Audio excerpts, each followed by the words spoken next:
King news ఏంటంటే జోగి రమేష్ ఇంట్లో ACB సోదాలు, ఆ తర్వాత జోగి రాజీవ్ అంటే జోగి రమేష్ తనయుడిని అరెస్ట్ చేయడం. ఇది కక్ష సాధింపు, ఉద్దేశపూర్వకంగా కక్ష సాధిస్తూ ఉన్నారు. లోకేష్ రెడ్ బుక్ని ఓపెన్ చేశారు అంటూ వైసీపీ ఆరోపణలు చేస్తుంటే ఆయన తప్పు చేశారు, సిఐడి అటాచ్మెంట్లో ఉన్న భూమిని కొని అమ్మేశారు, ఇది తప్పు, చట్టరీత్యా చట్టం తన పని తాను చేసుకెళ్తుంది అంటూ ప్రభుత్వం చెప్తున్న పరిస్థితి. సో ఎలా కనిపిస్తుంది సార్ ఇది? అంటే కక్ష సాధింపు అనే పేరిట గత ప్రభుత్వంలో ఎప్పుడైనా తప్పులు జరుగుతాను వదిలేయలేదు కదా. అది రెడ్ బుక్ కావచ్చు, ఎల్లో బుక్ కావచ్చు, ఏదైనా బుక్ కావచ్చు. అల్టిమేట్గా ఇక్కడ అంటే చంద్రబాబు నాయుడు ఇంటిపైకి జోగి రమేష్ దాడికి వెళ్ళాడు. అఫ్కోర్స్ ఆయన కుటుంబ సభ్యులు నిరసనకు వెళ్ళారు అంటారు. నిరసనకు చంద్రబాబు నాయుడు ఇంటికి పోరు కదా. నిరసన తెలపాలంటే ఏదైనా పబ్లిక్ ప్లేస్లో నిరసన తెలుపుతారు. నిన్న జోగి రమేష్ సత్యమణి కూడా జగన్మోహన్ రెడ్డి ముఖ్యమంత్రిని అచ్చెన్నాయుడు అలా మాట్లాడితే నిరసన తెలపడానికి చంద్రబాబు నాయుడు ఇంటికి వెళ్ళానంటారు. నిరసన తెలపడానికి అచ్చెన్నాయుడు ఇంటికి వెళ్ళారు, చంద్రబాబు నాయుడు ఇంటికి వెళ్తారు అన్నది బూతులు తిట్టిన అచ్చెన్నాయుడు కదా. సారీ, అచ్చెన్నాయుడు కాదు, అయ్యన్న పాత్రుడు. సారీ, ఆ బూతులు అయ్యన్న పాత్రుడు తిడితే చంద్రబాబు నాయుడు ఇంటికి మీదికి నిరసన వెళ్ళారు. నిరసన వెళ్ళాలంటే తెలుగుదేశం కార్యాలయం దగ్గర వెళ్ళి నిరసన తెలపచ్చు.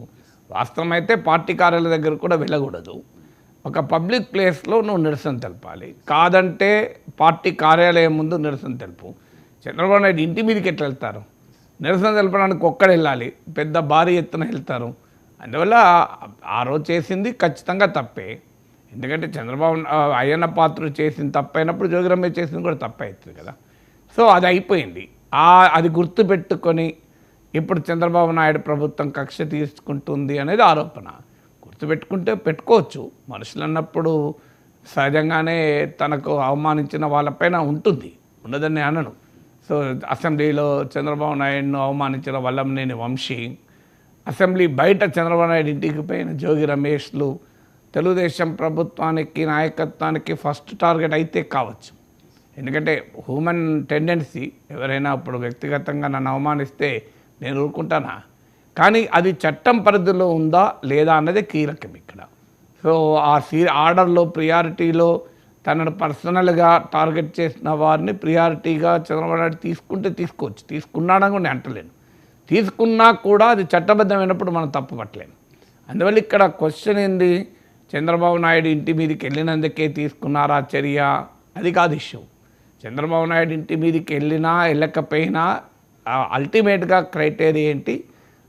అగ్రి గోల్డ్ భూముల్ని సర్వే నెంబర్లు మార్చి క్రయ విక్రయాలు జరిపారా? సిఐడి జప్తులో ఉన్న భూములు, నిషేధిత భూముల్ని చేశారా లేదా అన్నది ఇప్పుడు ఆ పాయింట్ అడగాలి. అంటే మేము చెయ్యలేదు, మా తప్పేమీ లేదు, కావాలంటే మేము నిరూపిస్తాం, కోర్టులోనైనా నిరూపిస్తాం, లేదా ఎవరి ముందైనా నిరూపిస్తాం అనే మాట అనకుండా అమెరికాలో చదువుకున్న నా బిడ్డను అన్యాయంగా అరెస్ట్ చేశారు అని సెంటిమెంట్ పండిస్తే లాభం లేదు కదా. తల్లిగా ఆవేదన అర్థం చేసుకోవచ్చు. డెఫినెట్గా ఒక బిడ్డ అరెస్ట్ అయినప్పుడు తల్లి పడే బాధ సహజం. అది ఎవరైనా చంద్రబాబు నాయుడు అరెస్ట్ అయినప్పుడు లోకేష్ బాధపడలేదా? సో దానికేమి మనం కుటుంబ సభ్యుల బాధను అర్థం చేసుకోవచ్చు. కానీ ఆ బాధ చట్టం కిందికి రాదు. చట్టం కిందికి వచ్చేది అగ్రి గోల్డ్కు సంబంధించిన భూముల్ని క్రయ విక్రయాలు జరిపారా లేదా, జరిపితే జోగి రమేష్ కుటుంబ సభ్యులు అందులో ఉన్నారా లేదా, ఇది తేల్చాలి కదా. ఇప్పుడు అది జగన్మోహన్ రెడ్డి అయినా, జోగి రమేష్ అయినా, జోగి రమేష్ సతీమణి అయినా, ఎవరైనా చట్టం పరిధిలోనే ఈ క్రయ విక్రయాలు జరిగాయా లేదా, ఆన్ గ్రౌండ్ అది ఎవరి భూమి, అది అగ్రి గోల్డ్ భూమా ఇంకెవరి భూమి అని. ఎందుకంటే అది అగ్రి గోల్డ్ భూమి అయి గనక జోగి రమేష్ పేరిట కుటుంబ సభ్యుల పేరిట రిజిస్ట్రేషన్ అయితే మరీ అన్యాయం. రెండు రకాల అన్యాయం. ఎందుకంటే ఒకటి అక్రమ లావాదేవీలవి. ఎందుకంటే చట్ట ప్రకారం ఆ భూములు కొనకూడదు, అమ్మకూడదు. అలాంటప్పుడు కొని అమ్మారన్నది ఆరోపణ. అదే నిజమైతే అది మొదటి చట్టం అంగీకరించని నిషేధిత భూముల్ని కొన్నందుకు అమ్మినందుకు కూడా అది నేరం. అందులో రెండవది అగ్రి గోల్డ్ భూములవి. ఎందుకంటే అగ్రి గోల్డ్ బాధితులు సామాన్య ప్రజలు, వేల సంఖ్యలో సామాన్య ప్రజలు ఉన్నారు. వారి సమస్యలు మామూలు సమస్యలు కాదు. నేను కూడా గతంలో మాట్లాడాను, నా దగ్గర కూడా వచ్చారు వాళ్ళు. పాపం సామాన్య ప్రజలు. సో అప్పుడు జగన్మోహన్ రెడ్డి ఎన్నికల సమయంలో ఇచ్చిన హామీ ఏంటి? తాము అధికారంలోకి రాగానే అగ్రి గోల్డ్ ఆస్తుల్ని స్వాధీనపరచుకొని వారికి మేము న్యాయం చేస్తామన్నది హామీ. అందువల్ల అగ్రిగోల్డ్ ఆస్తులు చెందాల్సింది అగ్రిగోల్డ్ బాధితులకు.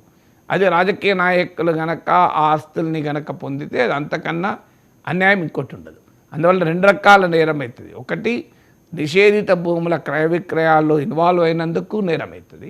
అగ్రిగోల్డ్ బాధితులకు చెందాల్సిన భూముల్ని పొందినందుకు 2వ రకమైన నేరం.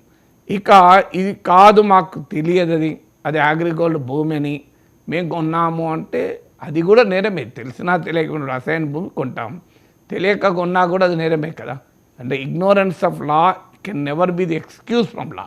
అంటే చట్టం నాకు తెలియదు అంటే అది ఎక్స్క్యూజ్ కాదు, బట్ అదైనా నిరూపితం కావాలి కదా. నిజంగానే తెలియదా?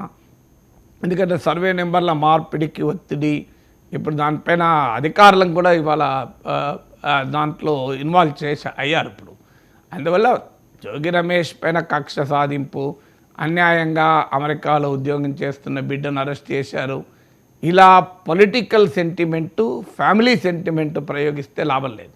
లీగల్ సెంటిమెంట్ ఉండాలి. చట్టం ఏంటి చెప్తోంది?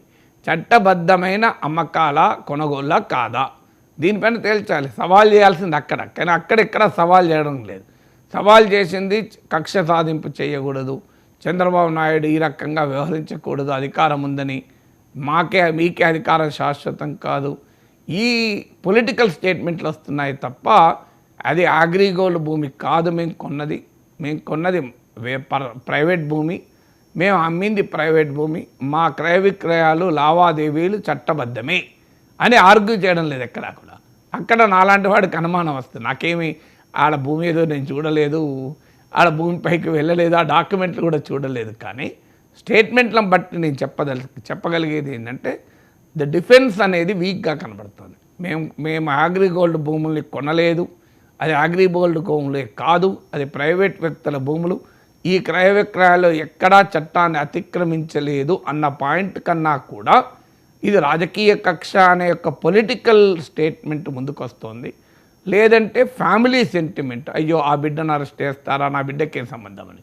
బిడ్డ తండ్రి అనే సమస్య కాదు. ఇప్పుడు నేను ఒక అక్రమ లావాదేవీలు చేసి నా పిల్లలపైన రిజిస్ట్రేషన్ చేయిస్తే చట్టం ఏం చెప్తుంది? నా బిడ్డ నాపైనే కాదు, ముందు ఎవరి పేరు రిజిస్టర్ అవుతుందో వాళ్ళనే కదా చట్టం పట్టుకునేది. వాళ్ళ అమాయకులు, వాళ్ళు చిన్నపిల్లలు, వాళ్ళు మైనర్లేం కాదు కదా. సో ఆయన అమెరికా నుంచి వచ్చాడు, ఇవన్నీ పనిచేయవు. ఆ రిజిస్ట్రేషన్ ఎవరిపైన ఉంది అనేదే వాళ్ళు ఇన్వాల్వ్ అవుతారు. ఇప్పుడు అందుకే రిజిస్ట్రేషన్ కొడుకు పేరు మీద, జోగి రాజీవ్ పేరు మీద అయింది కనుక ఆయనను మొదలు లోపలేశారు. తర్వాత ఇప్పుడు జోగి రమేష్ పాత్ర గురించి కూడా విచారణ జరుపుతామని అంటున్నారు. అందువల్ల ఇక్కడ పొలిటికల్ యాంగిల్, ఫ్యామిలీ సెంటిమెంట్లకు ప్లేసే లేదు. ఎందుకంటే ఇది చట్టబద్ధమైన క్రయ విక్రయాల, చట్ట విరుద్ధమైన క్రయ విక్రయాల తేల్చాలి.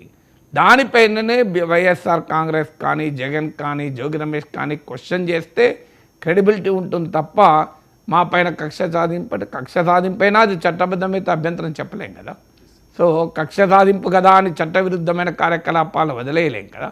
అందుకే నేను అన్నది అది రెడ్ బుక్లో ఉన్నదా, ఎల్లో బుక్లో ఉన్నది కాదు, అది లీగల్ బుక్ ప్రకారం, చట్టం అనే పుస్తకం ప్రకారం జరుగుతుందా లేదా, లా బుక్ ప్రకారం జరుగుతుందా లేదా.